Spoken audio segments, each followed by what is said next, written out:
Salut, bienvenue dans ce nouveau numéro du Trait d'Union. C'est un plaisir de vous retrouver pour que nous découvrions ensemble tout ce qui fait l'actualité à l'Université de Neuchâtel en ce moment.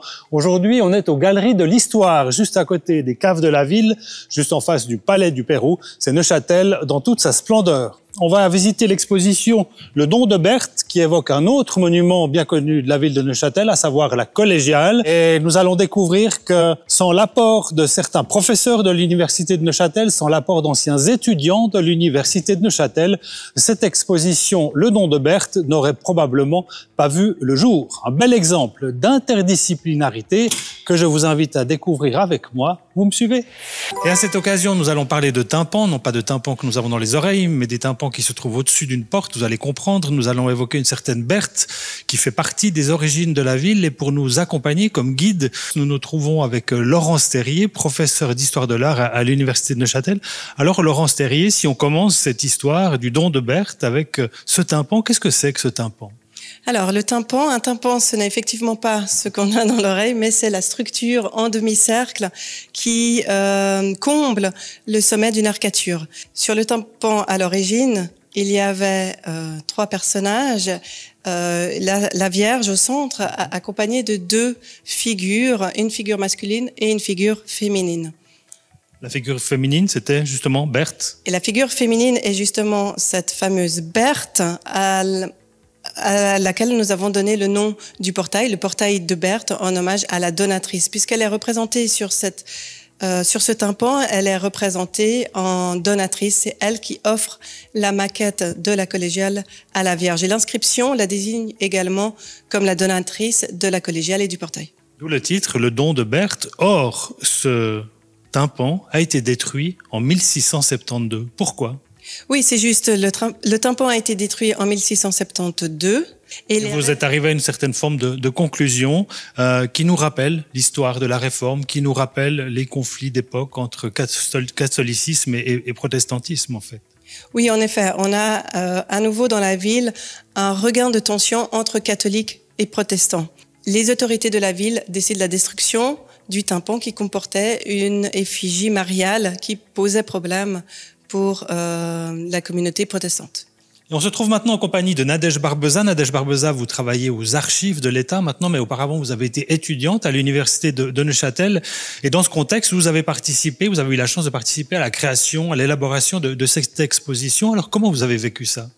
Alors déjà, c'était extrêmement intéressant de pouvoir participer à toutes les différentes étapes de l'exposition, ce qui pour ma part était une première.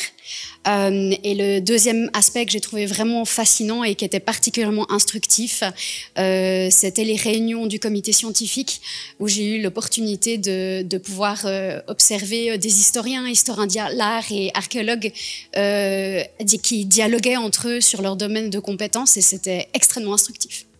Du coup, vous en avez appris beaucoup à ce moment-là de l'histoire neuchâteloise et une figure qui vous a un peu marqué, c'est cette figure de Berthe. En quoi elle vous a marqué, cette personne ? Alors déjà parce que... C'est qui déjà, Berthe ?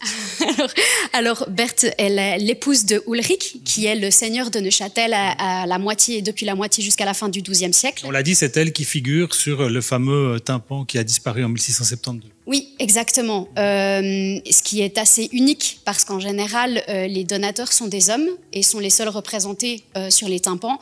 Or, ici, on a déjà le fait que c'est l'épouse, la comtesse, la future comtesse, qui est la dame de Neuchâtel et qui tient la maquette, ce qui est assez exceptionnel et même unique dans le cadre de ce genre de représentation. Donc, qui nous démontre qu'elle est extrêmement importante, que ce n'est pas n'importe quel personnage et que ce n'est pas n'importe quelle dame, et surtout que ce n'est pas forcément son mari qui était l'instigateur de ce projet. Donc, qu'elle est vraiment importante pour l'histoire de Neuchâtel et pour l'histoire de la construction de la collégiale. Vous avez choisi des études d'histoire, vous travaillez maintenant aux archives de l'État, donc vous baignez dans l'histoire. D'où vous vient cet intérêt pour l'histoire ? C'est une excellente question. Je crois que je suis une amoureuse du Moyen-Âge depuis ma tendre enfance.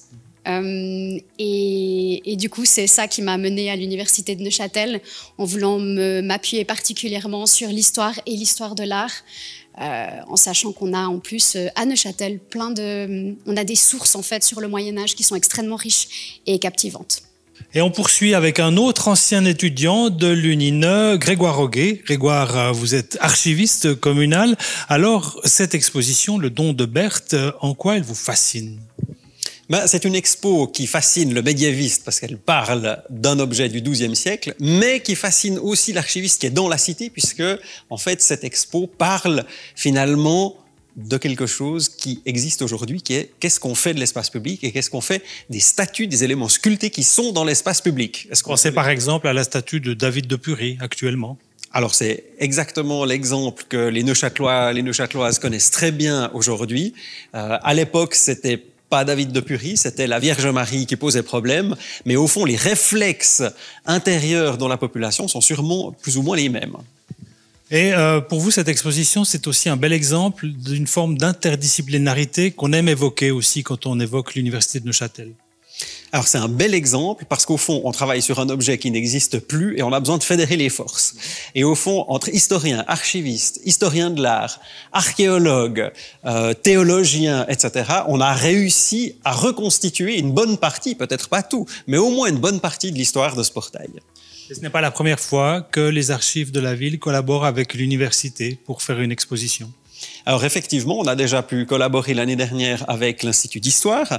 Les étudiants de master ont monté une expo consacrée aux femmes universitaires et on a encore d'autres beaux projets qui nous réjouissent beaucoup dans les liens qu'on peut entretenir entre notre institution patrimoniale et l'université. Les étudiants viennent ici, des enseignements ont lieu ici et la recherche a aussi lieu ici. Merci beaucoup Grégoire Roguet. L'exposition Le don de Berthe est à découvrir jusqu'au 15 juin. N'hésitez pas à venir la visiter. Si vous voulez en savoir plus, vous trouverez toutes les informations complémentaires sur le site, très bien fait par ailleurs, www.ledondeberthe.ch. Et tout de suite, on se retrouve avec les brèves de l'Uni. En bref, le site Avis d'Experts fait peau neuve et s'ouvre à la Suisse italienne. Avis d'Experts propose plus de 18 000 interventions de scientifiques provenant des hautes écoles romandes dans les émissions de la RTS. Le site s'est refait un nouveau look et intègre désormais la Suisse du sud des Alpes. Pour rappel, l'ensemble des chercheurs et chercheuses de l'UNINE qui ont fait un passage d'une fois ou l'autre sur les ondes ou dans les écrans de la RTS figurent dans cette base de données. Vous cherchez un expert ou une experte, nous l'avons. Neza Zimmermann est professeure en droit constitutionnel à l'Université de Neuchâtel. Elle est l'une des lauréates du programme Monique Demeuron de la Fondation philanthropique Famille Sando. Cette distinction lui permettra de financer ses recherches sur les droits humains. L'Institut de psychologie et éducation de l'Université de Neuchâtel dirige un projet de recherche international qui explore comment les jeunes de différentes régions du monde s'adaptent face à la crise climatique. En partenariat avec l'Université d'Helsinki, des jeunes de Finlande, du Sénégal et du Brésil participent à cette étude collaborative qui se déroulera sur 4 ans. Porté par le professeur de l'UNINE Antti Rajala, pour ce projet, les données utiles à cette recherche seront collectées grâce à un travail ethnographique collaboratif à long terme, impliquant des jeunes en tant que co-chercheurs à Dakar au Sénégal, à Fortaleza au Brésil et à Espoo Lempala en Finlande. Et voici pour continuer, parcours horloger au pluriel de la famille Gagnebin au siècle des Lumières. Les liens entre la famille Gagnebin et l'horlogerie sont plus anciens et remontent au début du XVIIIe siècle. Il s'amorce avec l'essor de l'horlogerie dans la région de l'arc jurassien et s'intensifie tout au long du siècle des Lumières. À travers ses artisans, scientifiques, établisseurs ou hommes d'affaires issus des branches différentes de la famille, c'est donc l'histoire de l'industrie horlogère de l'époque qui se donne à lire, ainsi que ses riches dynamiques sociales, culturelles, techniques et économiques. Cet ouvrage richement illustré est l'œuvre de Rossella Baldi, toujours de l'Institut de l'Histoire de l'Art à l'UNINE, et c'est aux éditions Alphil. Et voici maintenant parenté élective, figure et pratique de l'affiliation en histoire de l'art. C'est par exemple l'histoire de Piero di Cosimo. Le peintre florentin était élève de Cosimo Rosselli, dont il porta, je cite, toujours le nom, parce qu'il regardait plutôt comme son véritable père celui qui lui avait procuré indépendance et talent par ses leçons que celui dont il n'avait reçu que la vie. Vous l'aurez compris, au lien du sang, Piero préfère donc une filiation artistique, et c'est intéressant. Et l'égide d'un maître, par cette substitution, il se présente en héritier d'un illustre prédécesseur et valorise ainsi son propre travail. À l'instar de Pietro di Cosimo, nombre d'artistes choisissent des figures tutélaires dans un objectif d'autopromotion et de légitimation. Omniprésente en histoire de l'art, la notion de filiation n'avait jusqu'ici jamais fait l'objet d'un examen terminologique. Or, cet ouvrage vient combler cette lacune. Il est l'œuvre de 2 assistants doctorants en histoire de l'art à l'Université de Neuchâtel, Lisa Corneli et Cyprien Fuchs. Parenté élective, c'est toujours aux éditions Alphil. Et du côté des publications, voici ce que l'on partage avec vous ce mois-ci. 20 ans, c'est le temps qu'il a fallu au professeur Edward Mitchell et à son équipe du laboratoire de la biodiversité du sol pour actualiser la classification d'une des principales familles d'amibes à coquilles. Les amibes sont des organismes unicellulaires qui évoluent dans un large éventail d'écosystèmes allant des tourbières aux forêts, en passant par les plaines inondables. Elles constituent une faune essentielle dans la chaîne alimentaire de la planète. Pour couronner ce travail de bénédictin, où sont passées en revue une centaine d'espèces d'amibes, cet ouvrage richement illustré vient de paraître aux éditions Alphil.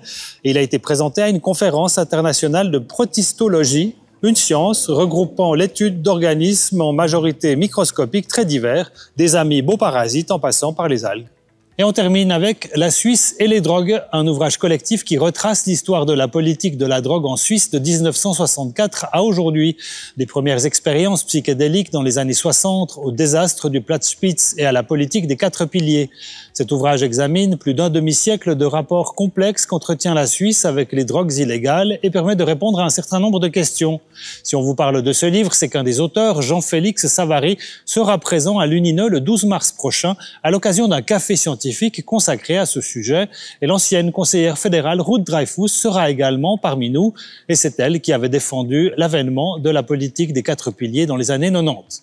À cette occasion, nous fêterons les 20 ans des cafés scientifiques à l'UNINE. Ce sera le 12 mars au bâtiment principal. L'entrée est libre et nous vous y attendons nombreuses et nombreux. Voilà, c'est tout pour ce trait d'union en vidéo. Tous les détails de ces infos, vous les trouverez en cliquant sur le lien qui accompagne cette vidéo. On vous souhaite un très bon début de semestre de printemps et on vous dit à très bientôt pour un nouveau trait d'union. Salut!